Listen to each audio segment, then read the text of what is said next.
The man who came back. Sound glass shattering. A woman's scream echoes through a Manhattan penthouse. You told me she was nothing. Just a mistake from your past. But she's pregnant, Michael. Pregnant. Liz, please. Let me explain. Explain? You've been lying to me for 2 years. Every business trip to Boston. Every late night at the office. You were with her. Flashback sequence 6 hours earlier. ACT-1 The Gilded Cage.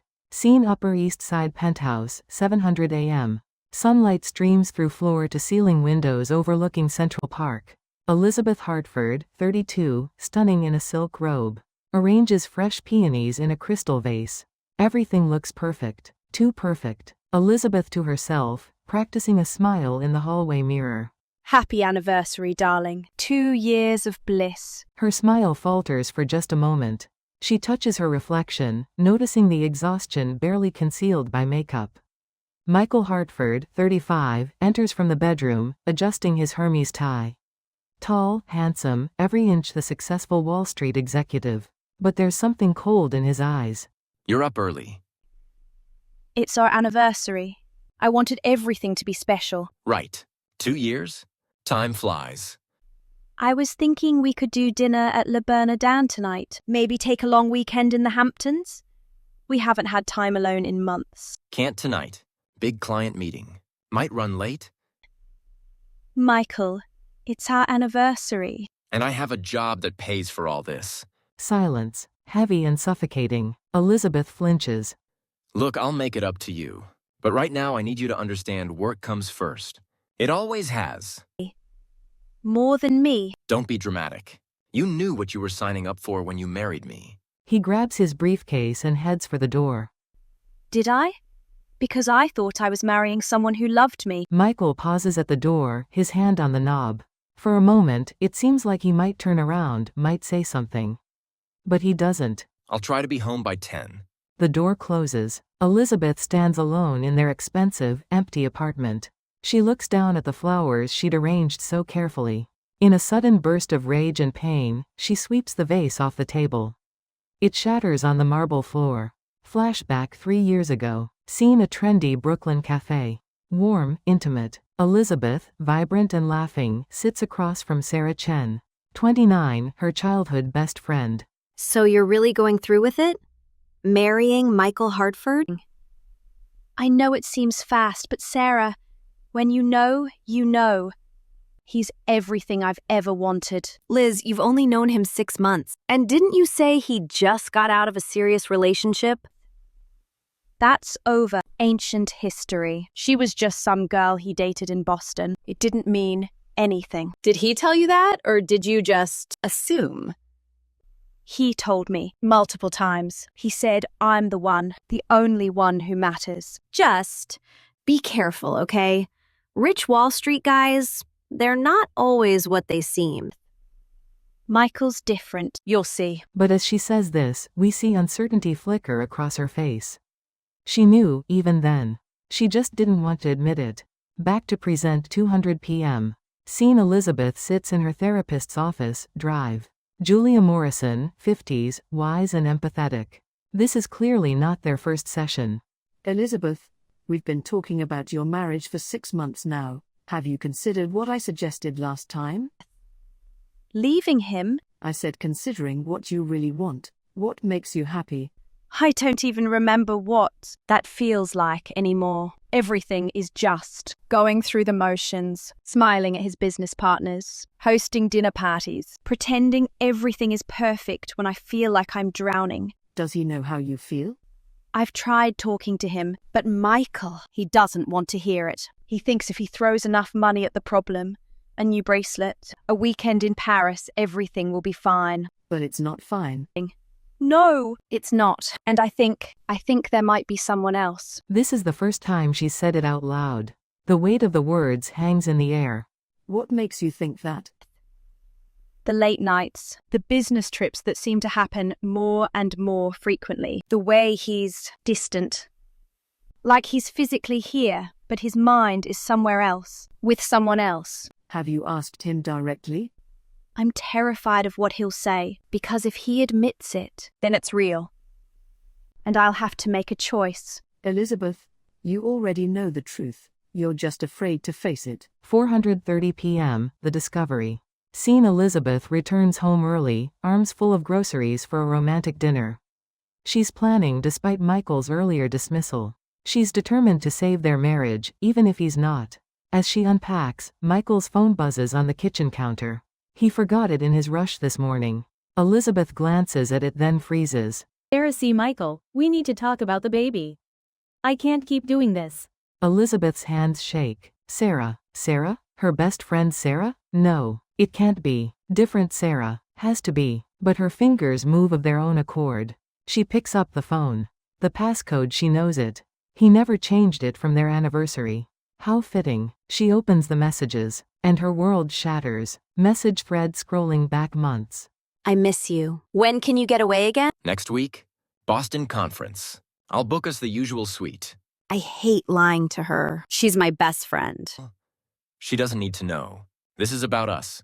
I'm late. What if I'm... We'll deal with it if we need to. Together. Elizabeth scrolls faster, her vision blurring with tears. Photos, hotel receipts, messages planning meetups while she was at yoga class, at book club. At her mother's, the lies stacked on lies. And then, the most recent message, from 3 hours ago. Doctor confirmed it. I'm 8 weeks pregnant. We can't hide this anymore, Michael. We need to tell Elizabeth. I can't do this to her. Not yet. I need more time. Let me handle this. The phone slips from Elizabeth's hands, clattering on the marble. She stumbles backward, her breathing shallow. Sarah, her best friend since elementary school. The maid of honor at her wedding. The person she called when she was sad, when she was scared, when she needed someone to tell her. She wasn't crazy for feeling like her husband didn't love her. And all this time, Sarah was the other woman. Act 2 Truth and Consequences. Scene: Elizabeth sits in the darkening apartment, the phone still on the floor. Hours pass. She doesn't move, doesn't cry, just sits in the gathering shadows, replaying every moment. Every lie. Every time Sarah asked about her marriage with that fake concern in her eyes. The door opens. Michael enters, already loosening his tie. Hey, sorry I'm late. That meeting ran. He stops, sees her sitting there in the dark, sees his phone on the floor. His face goes pale. Elizabeth. How long? How long what? Don't you dare pretend you don't know what I'm talking about. How long have you been sleeping with my best friend? Silence, the kind that screams the truth. I didn't want you to find out this way. Oh, so there was a good way for me to find out. My husband's been having an affair with my best friend. Please, enlighten me. It's complicated. It's pregnant. She's pregnant, Michael. She stands up, the rage finally breaking through the shock. We've been trying for a baby for over a year. I went through fertility treatments, shots every day, hormones that made me feel crazy. And you said you wanted a family. You said you wanted this. I did. I do. Just not with me. Not with your wife. With her. Elizabeth, listen. No. Don't come near me. Don't touch me. I can't even look at you right now. It started before we got married. Elizabeth freezes, turns slowly to face him. What? Sarah and I. We were together first. Before I met you. You're lying. We dated in college. Broke up, reconnected a few years later. It was serious. But then I met you at that charity gala, and you were everything she wasn't. Polished. Connected. The kind of woman who could help my career. Help your career? Is that why you married me? Your father's connections opened doors for me. You knew the right people, said the right things. With you, I could build the life I wanted. And Sarah? Sarah she's who I love, who I've always loved. But she doesn't have your world, your connections. I needed both.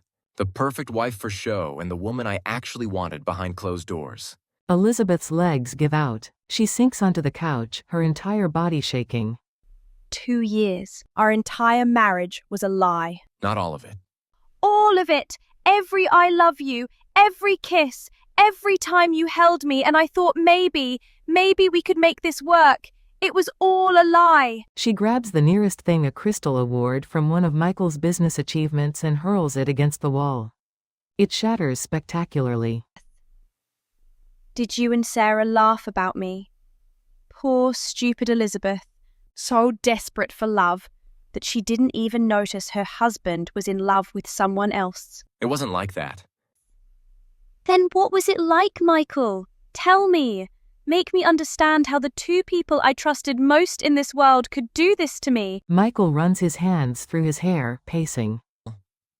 Sarah felt guilty. She wanted to tell you so many times, but I convinced her not to. I told her if we just waited until I made partner, until my position was secure, then I could leave you properly. Give you a generous settlement. Make it clean.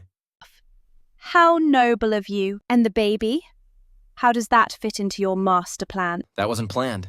But, Elizabeth, I want this child. I want a family with Sarah. You wanted a family with me too, remember? Or was that also a lie? I thought maybe, if we had a child together, I could make it work. Make myself love you the way I should. But I can't. I'm sorry, Elizabeth, but I can't. The doorbell rings. They both freeze. Michael checks his watch. I didn't think she'd come. Elizabeth walks to the door like a woman in a trance. Opens it. Sarah Chen stands there, belly slightly rounded, tears streaming down her face. The moment of truth. Liz, I'm so sorry. I'm so sorry. Elizabeth just stares at her. The woman who was supposed to be her sister. Who held her hand through her mother's funeral. Who helped her pick out her wedding dress. You're pregnant. Yes. With my husband's baby. I know there's nothing I can say. You're right. There isn't. Elizabeth turns away, walking to the window that overlooks Central Park. The sun is setting, painting the sky in violent reds and oranges. I came to tell you myself, before you heard it, from him. I know it doesn't matter now, but I need you to know I never stopped feeling guilty. Every time I saw you, every time you called me crying about your marriage, I died a little inside. Oh, you died inside. How tragic for you.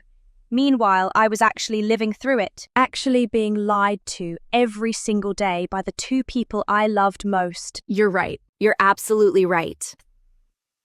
Do you love him? The question hangs in the air. Sarah glances at Michael, who's standing frozen by the door.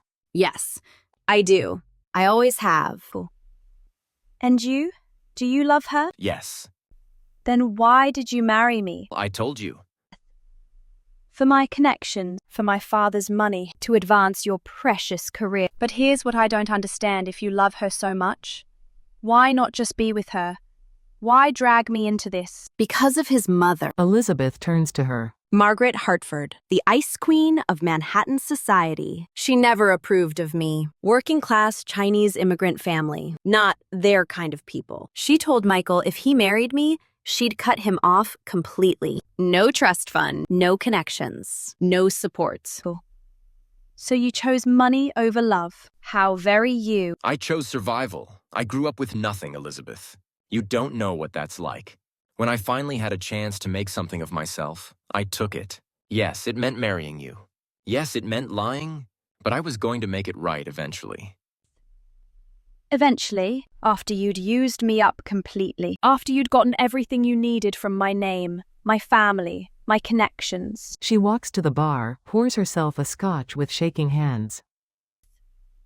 I want you both to leave. No. Elizabeth, we need to talk about... Get out, both of you. Get out before I do something we'll all regret. Sarah moves toward the door, but Michael doesn't budge. This is my home, too. Your home? Everything here is in my name, Michael. The apartment, the summer house in the Hamptons, even that car you love so much. My father made sure of it. He never trusted you. Guess he was smarter than his daughter. Michael's face darkens. So that's it? You're just gonna throw me out? What did you expect? That I'd give you a hug and wish you well with your new family? I expect you to be reasonable. We can handle this like adults. Reasonable. Reasonable. You've been sleeping with my best friend for our entire marriage, and you want me to be reasonable. She throws the Scotch glass against the wall. It explodes in a shower of crystal and amber liquid. Get out, or I'm calling the police and telling them you broke into my home. Michael, please, let's just go. After a long, tense moment, Michael finally moves toward the door. But he stops at the threshold. For what it's worth, I'm sorry. No, you're not. You're sorry you got caught. There's a difference. They leave, the door closes, and Elizabeth is alone. ACT3 picking up the pieces. Scene 3 days later. Elizabeth sits in her father's study.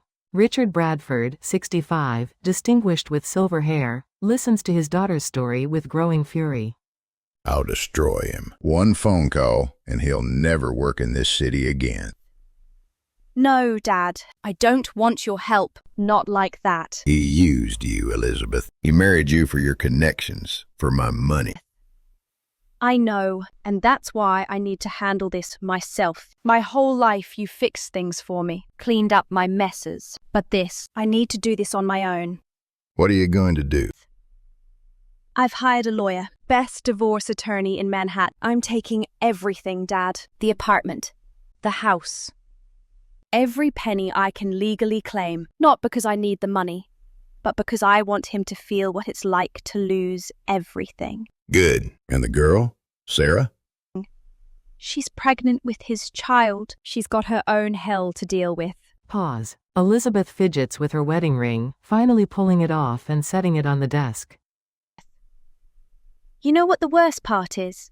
It's not even the affair.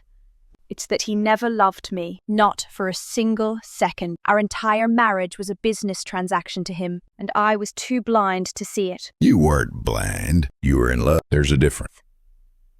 I keep replaying everything, every moment, looking for the signs I missed. And they were there, Dad. They were always there. I just didn't want to see them. Scene transition. Michael and Sarah's temporary apartment in Brooklyn. Much smaller, shabbier than Elizabeth's penthouse. They're arguing. Her lawyer served you papers? Already? She's taking everything. The apartment, the Hamptons house, even my car. Her father's lawyers are ruthless. What did you expect? That she'd just let you walk away? I expected some compassion, some understanding. Compassion? Michael, you lied to her for 2 years. You used her. What kind of compassion did you expect? I thought you were on my side. I am on your side. I'm here, aren't I? Pregnant with your baby, having lost my best friend, my entire social circle. But that doesn't mean I can't see what you did wrong. What we did wrong. You were part of this too. I know, and I hate myself for it. Every single day, I destroyed my best friend's life. For what? For you? Michael's phone rings. He glances at it and his face goes pale. Who is it? My mother. He answers. We only hear his side of the conversation. Hello, Mother. Yes, I know. Elizabeth's father called you. No, that's not. Mother, please. I understand. Yes, I see. He hangs up, sits down heavily. What did she say? I'm cut off. Trust fund, inheritance, everything. She said I've embarrassed the family enough. Oh my God. The thing is, I chose Elizabeth over you because of my mother's money. And now I've lost both. You haven't lost me. Haven't I? Look at us, Sarah. This shitty apartment. No money. A baby on the way. We're not living some romantic dream. This is reality. And reality is harsh. I thought you loved me. I do. I did. But love doesn't pay the rent, Sarah. Love doesn't buy diapers or pay for prenatal care. I can't believe what I'm hearing. I'm just being realistic. We need money. And the only way I can make the kind of money we need is if I still have my connections. But Elizabeth's father is blackballing me. Nobody will touch me now. So what are you saying? I'm saying maybe we made a mistake. Maybe we should have kept things the way they were. I'm pregnant with your child. I know. And I'll take care of my responsibilities. But marriage? A life together? Sarah, look around. This isn't what I wanted. This isn't the life I worked so hard to build. Sarah just stares at him, realization dawning. You're just like she said. You never loved me. You loved what I represented, the escape from your perfect, polished life. But when it came down to choosing, you'd choose money and status every time. That's not fair. Isn't it?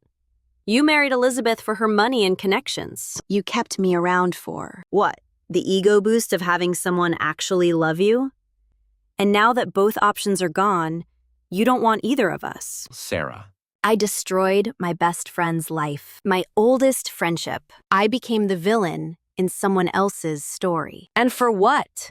For a man who doesn't even want me when it gets hard. She grabs her coat. Where are you going? Away from you. I'll raise this baby on my own. I don't need you. You can't just leave. Watch me. She walks out. The door slams. Michael sits alone in the shabby apartment, surrounded by the ruins of his perfect life. Epilogue 6 months later. Scene: a trendy coffee shop in Greenwich Village. Elizabeth sits across from her therapist, Drive. Morrison. But this isn't a session, it's a friendly coffee date. Doctor. You look good, really good. I feel good. For the first time in, I don't even know how long. The divorce is final? Signed, sealed, delivered. He got nothing. I kept everything. Dad's lawyers made sure of that. How do you feel about that? Honestly, good. He deserved it.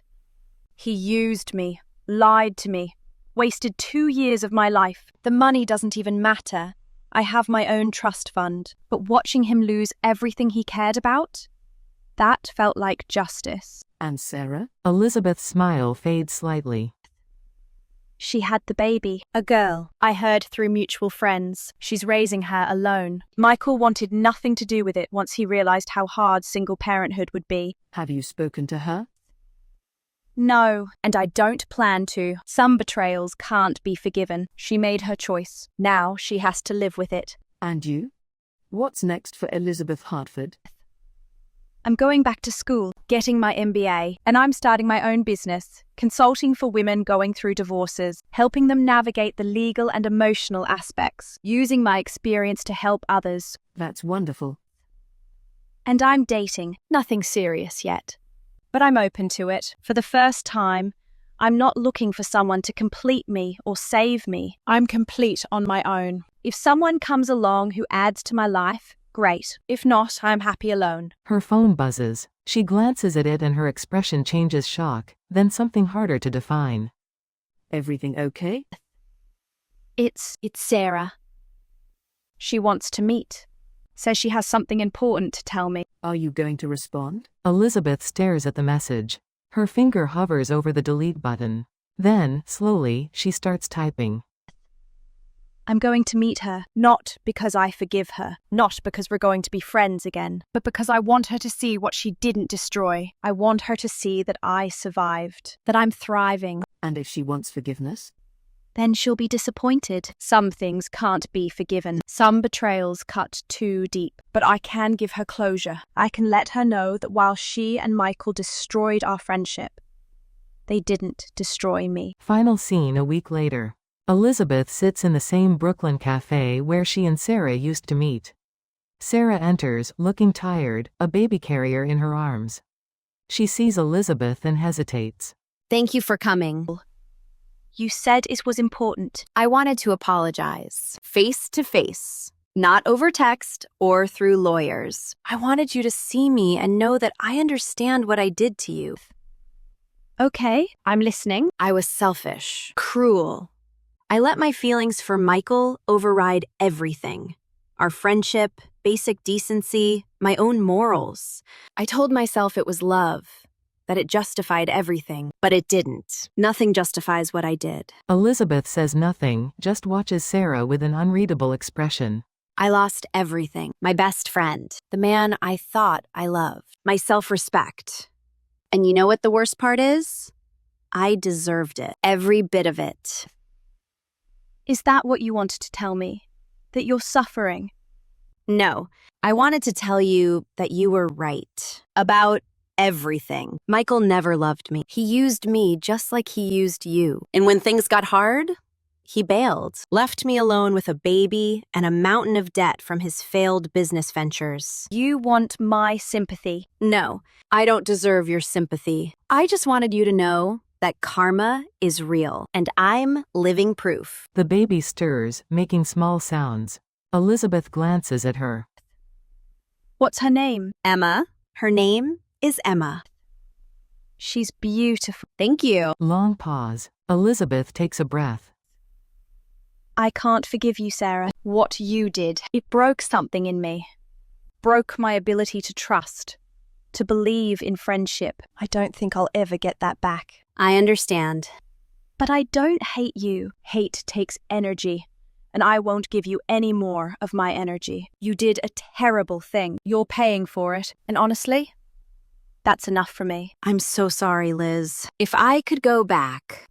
But you can't. None of us can. We just have to live with our choices. Elizabeth stands up, preparing to leave. Will I ever see you again? No, this is goodbye, Sarah. For real this time. Can I ask one more thing? What? Are you happy? Really happy? Elizabeth considers this, then smiles a real smile, warm and genuine. You know what?